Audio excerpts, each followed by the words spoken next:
அனைவருக்கும் வணக்கம். இந்த வீடியோ பதிவில் 10 கொஸ்டின் பார்க்க போகிறோம். ஃபர்ஸ்ட் கொஸ்டின், சுங்கம் தவிர்த்த சோழன் யார்?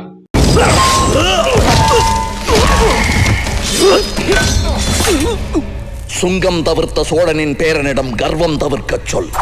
ஆன்சர், முதலாம் குலோத்துங்கன். சுங்கம் தவிர்த்த சோழன் முதலாம் குலோத்துங்கன். தசாவதாரம் படத்துல கமல்ஹாசன் அவர்கள் யாரை குறிப்பிடுறாரு? ஸோ அதோட விளக்கத்தை பார்த்தலாம். முதலாம் ராஜேந்திர சோழனோட மகள் வயிற்று வாரிசு தான் முதலாம் குலோத்துங்க சோழன். இவருடைய ஆட்சி காலத்துல தான் சுங்கத்தை தவிர்த்திருப்பாங்க, அதாவது சுங்க வரிகளை நிறுத்தியிருப்பாங்க. முதலாம் குலோத்துங்க சோழனோட ஒரே பேரன் தான் இரண்டாம் குலோத்துங்க சோழன். இவரு மிகச்சிறந்த ஒரு சிவனோட பக்தன். இவரு பெருமாளை வென்ற வைணவர்கள் எல்லாரையுமே தொல்லை பண்ணாரு. அது மட்டும் இல்லாம அவங்களால கொல்லவும் செஞ்சாரு. ஒருமுறை தில்லை நடராஜர் கோயில திருப்பணி மேற்கொள்வதற்காக இடைஞ்சலா இருந்த பெருமாள் கோயில அவர் அகற்ற சொல்லியும் இதை எதிர்த்த 3000 வைணவர்களை எரிச்சே கொண்டாரு. அது மட்டும் இல்லாம அவங்க எல்லாருமே சிவநாமத்தோட சொல்லி அவங்க கண்ணெல்லாம் நோண்டி புடுங்கி எடுத்தாரு. ஆனா இவர் கடைசியில மிகவும் கொடூரமா நோய்வாய்ப்பட்டு இறந்து போனார். அதனால இவருக்கு கிருமி கண்ட சோழன் அப்படின்னு ஒரு பட்ட பேரும் வருது. சுங்கம் தவிர்த்த சோழன் முதலாம் குலோத்துங்கன். கொஸ்டின் 2, பிறப்பினால் எல்லா உயிர்களும் சமம் என கருதும் வள்ளுவர் எதனை வேறுபடுத்துகிறார்? பிறப்புக்கும் எல்லா உயிர்க்கும் சிறப்புவா, செய்தொழில் வேற்றுமையான். விளக்கம், பிறப்பால இங்க எல்லாரும் சமந்தான். வேற்றுமை நினைச்சா நீங்க செய்யற வேலையில திறமையை வச்சுதான் சொல்லணும். வணக்கம்.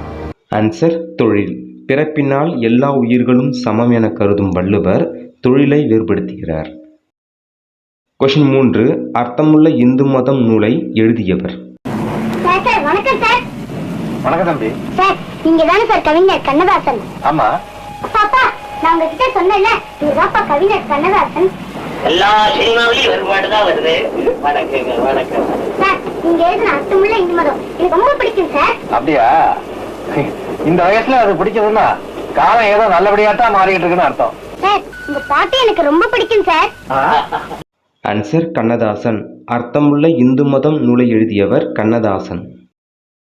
கொஸ்டின் 4, ஒரு குளத்தில் ஒரு பூ இருந்தது. அந்த குளத்துல பாத்தீங்க அப்படின்னா மறுநாள் ஒரு பூ 2ஆக மாறிவிடும். 15 நாட்களில் பாதி குளம் பூவாக நிறைந்துவிட இன்னும் எத்தனை நாட்களில் முழு குளமும் பூவால் நிறையும்? ஒரு குளத்துல ஒரு பூ இருந்தது. விசேஷனா மறுநாள் இந்த ஒரு பூ 2ஆ மாறிடும். 15 நாள்ல குளத்துல பாதி குளம் பூவா மாறிடுது. இன்னும் எத்தனை நாள்ல முழு குளமும் பூவா நிறைஞ்சிடும்? இது என்னடி கேள்வி? பாதி குளம் நிறையறதுக்கு 15 நாள் ஆகுதுன்னா முழு குளமும் நிறையறதுக்கு இன்னொரு 15 நாள் ஆக போறது. இதெல்லாம் ஒரு கணக்கு. பாதி குளம் நிறைய பூ இருக்கிறச்ச முழு குளமும் பூ ஆகுறதுக்கு ஒரு நாள் போதுமே. சமத்துடா கண்ணா, கேட்டுக்கோங்க, உங்க புத்திரன் சொல்லதுதான் சரி. ஆன்சர், ஒரு நாள். கொஸ்டின் 5, 2023ஆம் ஆண்டு பொருளாதாரத்திற்கான நோபல் பரிசு பெற்றவர்? யார் வேணாலும் சொல்லலாம். இந்த வருடம் நோபல் பரிசு எக்கனாமிக்ஸ்ல யாருக்கு வழங்கப்பட்டிருக்கு? பெண்ணுக்கு தான் வழங்கியிருக்காங்க. யாருன்னு தெரியாது. கிளாடியா கோல்டினுக்கு கொடுத்துருக்காங்க. ஏன் கொடுத்துருக்காங்கன்னு யாருக்காவது ஐடியா இருக்கா? எந்த காலகட்டத்தில் நம்ம எல்லாம் பேசிட்டு இருக்கோம் நீங்க தெரிஞ்சுக்கணுங்கிறதுக்காக தான் சொல்றேன். ஒரு ஆணும் பெண்ணும் ஒரே நேரத்தில் கெரியர் ஆரம்பிக்கிறாங்க.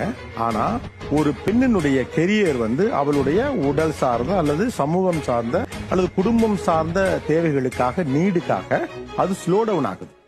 அப்படி ஆனா ஒரு பெண்ணுடைய வளர்ச்சி, ஒரு சமூகத்தின் வளர்ச்சி எவ்வளவு சிக்கலுக்குள்ளாகுங்கிறது தான் எக்கனாமிக்ஸ்ல அவங்க பண்ணிருக்கக்கூடிய இந்த டிபேட்.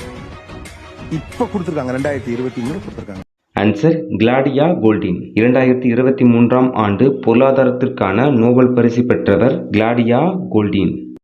கொஸ்டின் 6, மொஹஞ்சதாரோ என்ற சிந்து மொழி சொல்லுக்கு டேஸ் என்பது பொருள்? மொஹஞ்சதாரோன்னா அர்த்தம் தெரியுமா இல்லையா? தெரியும், வேலைக்கெல்லாம் தெரியாதே. மொஹஞ்சதாரோன்னா செத்து போனவ மேடுன்னு அர்த்தம். ரைட். ஆன்சர், இடுகாட்டு மேடு. மொஹஞ்சதாரோ என்ற சிந்து மொழி சொல்லுக்கு இடுகாட்டு மேடு என்பது பொருள். இதே கான்செப்ட்ல அரப்பா என்ற சிந்து மொழி சொல்லுக்கு என்ன பொருள்னு கேட்பாங்க. அதற்கு புதையுண்ட நகரம் என்பது பொருள். அடுத்ததா கொஸ்டின் 7, யாதும் ஊரே யாவரும் கேளிர் என்று பாடியவர்? உலகத்துல எவன்டா சொன்னவன் யாதும் ஊரே யாவரும் கேளீரன் பாடியவன் உன்னுடைய பாட்டன் கணியன் பூங்குன்றன். சீன எந்திரிச்சான், என் மொழி தெரியாதவன் பிசாசு, என் மொழி தெரியாதவன் முட்டாள் அறிவட்டவன். ஆங்கிலம் எழுந்தான், என் மொழி தெரியாதவன் நாகரிகமற்றவன். அரேபியன் எழுந்தான், என் மொழி தெரியாதவன் சைத்தான் பிசாசுன்னா. எங்க பாட்டை ராமநாதபுரத்துல அப்படியே எந்திரிச்சான் ஒருத்தன், கணியன் பூங்குன்றன். எந்திரிச்சு என்ன சொன்னா? யாதும் ஊரே யாவரும் கேளீர். ஆன்சர் கணியன் பூங்குன்றனார். யாதும் ஊரே யாவரும் கேளிர் என்று பாடியவர் கணியன் பூங்குன்றனார். கொஷின் 8.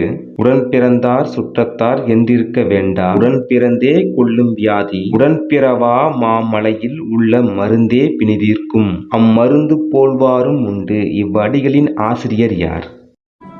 உடன் பிறந்தார் சுற்றத்தார் என்றிருக்க வேண்டா, உடன் பிறந்தே கொள்ளும் வியாதி, உடன் பிறவா மாமலையில் உள்ள மருந்தே பிணிதீர்க்கும், அமர்ந்து போல்வாரும் உண்டு.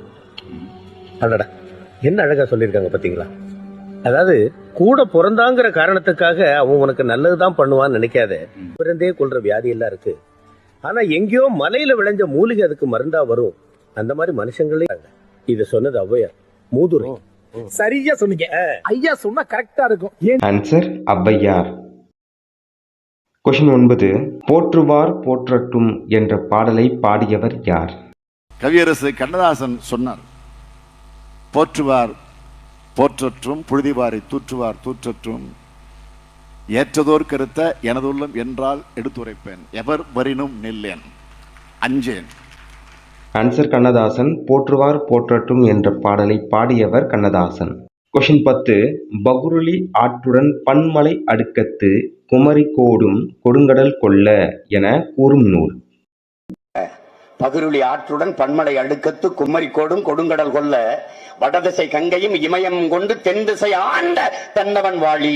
அப்படிதான் சிலப்பதிகாரம் பாடுது.